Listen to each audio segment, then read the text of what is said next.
Hello दोस्तों, welcome in JBL. आज हम बात करेंगे स्वॉलोड स्टार सीजन 1 के पार्ट 2 पे। अब आगे बहुत सारे शीशे टूटकर खुल गए और दर्जनों कांच ऊंचे आसमान से गिरे। कुछ पैदल पथ से टकरा गए या लोगों से टकरा गए या सड़क पर रोशनी से भी टकरा गए। कुछ देर तक फटने की आवाजें आती रहीं और ग्लास में से एक स्ट्रीट लाइट के सामने गिर गया जो लुओ फैन के ठीक बगल में थी। वहां वेई वेन तेजी से 2 कदम पीछे हटे, टूटे हुए कांच के टुकड़े को चकमा देते हुए। और कांच का एक टुकड़ा जमीन पर टूट गया और एक टुकड़ा चाकू की तरह सीधे लुओ फैन की ओर उड़ रहा था। लुओ फैंग ने अपनी आंख के कोने से देखा। हालांकि कोई चकमा नहीं दे रहा था, वह वहीं शांति से खड़ा रहा। एक पल में उसके दाहिने हाथ ने बिजली की तरह कांच के उस टुकड़े को पकड़ लिया जो उसकी ओर उड़ रहा था। कांच का टुकड़ा लुओ फैंग के रूप को दर्शाता है। उसने इसे 2 बार टैप किया और फिर बेतरतीब ढंग से फेंक दिया। एक छिपे हुए हथियार की तरह कांच का टुकड़ा सीधे दूर कूड़ेदान की ओर उड़ गया और सटीक रूप से छेद के अंदर चला गया। सड़क पर जो कारें पहले प्रभावित हुई थीं, वे जल्द ही सामान्य हो गईं। और सड़क पर लोग चर्चा कर रहे थे। कुछ दुर्भाग्यशाली लोग घायल हो गए, लेकिन उनमें से अधिकांश को कोई चोट नहीं आई। क्या ताकत है? लुओ फैंग ने आसमान की ओर देखा। सिर्फ एक चीख में इतनी शक्ति। यह एक शक्तिशाली जानवर रहा होगा। वेई वेन, क्या आप जानवरों के साथ अच्छे नहीं थे? क्या आप जानते हैं कि यह किस तरह का जानवर है? वेई वेन ने आंखें मूंद ली। उसकी आंखों की किरचों में एक उत्साह का प्रकाश था। फैंग, इस शहर से 500 मीटर ऊपर एक रक्षा प्रणाली है।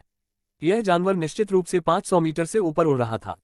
यहां तक इतनी दूरी के साथ भी इसके हौवल में अभी भी इतनी शक्ति हो सकती है। और नियमित जानवर एक मानव शहर के ऊपर हाउल करने की हिम्मत भी नहीं करेंगे, इतनी ताकत और अहंकार के साथ। और ध्वनि के अनुसार, अगर मैं सही हूं तो यह भयानक ब्लैक क्राउन ईगल्स में से एक होना चाहिए। Black crown eagle. Luo Fang की आंखें चमक उठीं। बेशक उसने कुख्यात काले ताज वाले बाज के बारे में सुना है। ब्लैक क्राउन ईगल को डियाओ प्रजाति के राक्षसों में से 3 स्थान दिया गया है। वेई वेन की आंखें चमक उठीं। एक बड़े काले मुकुट वाले चील का शरीर लगभग 21 मीटर लंबा होता है। इसके पंखों का फैलाव लगभग 36 मीटर होता है और इसकी उड़ान की गति 3.9 मैक तक पहुंच सकती है, जो ध्वनि की गति का 3.9 गुना है। ध्वनि की गति के रूप में 340 मीटर प्रति सेकंड का उपयोग करना, यानी 1326 मीटर प्रति सेकंड, जो 1 घंटे में 4774 किलोमीटर है। लुओ फैंग जानता था कि काले मुकुट वाला बाज शक्तिशाली था, लेकिन एक बार जब उसने 1326 मीटर सेकंड की चरम गति सुनी तो उसने अपनी सांस रोक ली। 1 सेकंड, जो सिर्फ एक झपकी है, और यह पहले से ही 1000 मीटर दूर है। काले मुकुट वाले बाज के पंख हीरे से भी सख्त होते हैं। यह शायद तीसरी श्रेणी के लेई मिश्र धातु जितना सख्त होता है, वेई वेन ने उत्साह से जोड़ा। ऑनलाइन वीडियो हैं। काले मुकुट वाले बाज ने भीड़ का पीछा किया और सेनाओं से मुलाकात की। इसने 20 मिलीमीटर अग्निदेव तोप से आग प्राप्त की। एक अग्निदेवता तोप प्रति सेकंड 7000 गोलियां मार सकती है। 7000 गोलियां प्रति सेकंड गोलियों की एक धारा है, और प्रत्येक गोली 50 मिलीमीटर मोटी स्टील प्लेट को भेद सकती है। हालांकि अग्नि भगवान तोप के बैराज के नीचे भी बैराज काले ताज वाले बाज के एक पंख को भी नहीं मार सकता था। उसके बाद एक रहस्यमय मार्शल कलाकार के लेई मिश्र युद्ध चाकू पकड़े हुए प्रकाश की एक धारा बनाए और काले ताज वाले ईगल को आधे में काट दिया, वेई वेन ने जोश से कहा। लुओ फैंग का दिल भी तेजी से धड़क रहा था। वह वीडियो हर जगह फैला हुआ था, इसलिए उसने भी देखा है। लड़ाकू का खिताब, मैं निश्चित रूप से इसे किसी दिन हासिल करूंगा। मैं उस वरिष्ठ की तरह बनना चाहता हूं जो युद्ध के चाकू को पकड़ने और काले ताज वाले ईगल और शक्तिशाली शैतान गोरिल्ला जैसे राक्षसों को काटने में सक्षम हो, लुओ फैंग ने मन ही मन सोचा। हर किशोर का यह सपना होता है, तो बेशक यह लुओ फैंग का भी सपना है। वरिष्ठ जैसा उच्चवर्गीय वृद्ध नहीं। हालांकि इंटरनेट के अनुसार वह रहस्यमय शक्तिशाली सेनानी जिसने काले मुकुट वाले बाज को आधा काट दिया, वह अंतर्राष्ट्रीय स्तर पर शीर्ष 100 में है, एक सुपर लड़ाकू। Jiangnan city. ठीक जब आरआर रोग प्रकट हुआ, यह तेजी से दुनिया भर में फैल गया। जीवन के सभी रूप, जब तक उन्हें सांस लेने की आवश्यकता थी, चाहे मानव या उड़ने वाले जानवर, संक्रमित थे। जब तक मनुष्यों को आरआर रोग के अस्तित्व का पता चला, तब तक बहुत देर हो चुकी थी। आरआर रोग के संक्रमण के बाद मृत्यु दर 30% तक पहुंच रही थी। उन 3 महीनों में जानवरों की सामूहिक मौतों को छोड़कर दुनिया की आबादी लगभग 2 अरब कम हो गई है। बचे हुए लोगों की संख्या 5 बिलियन के करीब थी, जिनके पास रोग के खिलाफ प्राकृतिक प्रतिरोध है। इन 3 महीनों के बुरे सपने के दौरान पूरे ग्रह ने कष्टदायी दर्द का अनुभव किया। इस प्रक्रिया के दौरान बचे हुए 5 अरब लोगों ने महसूस किया कि उनके शरीर मजबूत हो गए हैं। वस्तुतः सभी की शक्ति, गति, कोशिका विभाजन की दर और त्वचा की मजबूती कम से कम दोगुनी हो गई है। यहाँ तक एक औसत आदमी भी दौड़ और भारोत्तोलन में पिछले विश्व चैंपियन को आसानी से पार कर सकता है। और फिर आपदा शुरू हो गई। इतने आराम से रहने वाले इंसान इतने मजबूत हो गए हैं। आरआर बीमारी से बचे रहने वाले जानवर और भी कठोर परिस्थितियों से गुजरे हैं। उनके परिवर्तनों में उनकी ताकत आश्चर्यजनक रूप से मनुष्यों से कहीं अधिक बढ़ गई है। और इनमें से कुछ भयानक जानवर और भी चतुर हो गए हैं। सितंबर 2015। समुद्र में जीवों की अधिकता के हमले से शुरू होकर अनगिनत बीस्ट रूपांतरित जानवरों ने मानव बस्तियों पर हमला करना शुरू कर दिया। रक्त, पागलपन, मनुष्य और जानवर के बीच युद्ध में मनुष्यों ने महसूस किया है कि उनके विस्फोटक हथियार जिन पर उन्हें गर्व था, वे केवल निम्न श्रेणी के जानवरों पर काम करते थे। मजबूत उड़ने वाले और रेंगने वाले जानवरों को तोपों से कोई डर नहीं था। गोलियां उनके कवच को खरोंच भी नहीं सकती थी। होमिंग मिसाइलों को तेज त्वरित प्रतिक्रिया करने वाले जानवरों द्वारा आसानी से चकमा दिया जाता है। यहां तक जब इंसानों ने परमाणु हमलों का इस्तेमाल किया तब भी उन्हें चौंकाने वाला पता चला। राक्षसों की रक्षा क्षमता बहुत अधिक थी, केवल बम के विस्फोट के दायरे में ही लोग मारे गए।